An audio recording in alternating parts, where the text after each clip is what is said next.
এমন শাস্তি।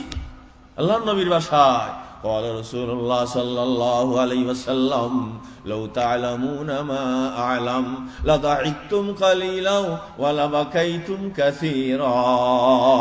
আল্লাহর হাবিব বলেন সাল্লাল্লাহু আলাইহি ওয়াসাল্লাম, কেমন মুসলমান দাবিদার বেখবর, কেমনি নফসের পূজা করো, কেমনি গায়ে হলুদ অনুষ্ঠানে যোগ দাও, কেমনি মাতা পিতা ছেলে মেয়ে সবাই মিলে মেহেদি অনুষ্ঠানে নাচানাচি করো।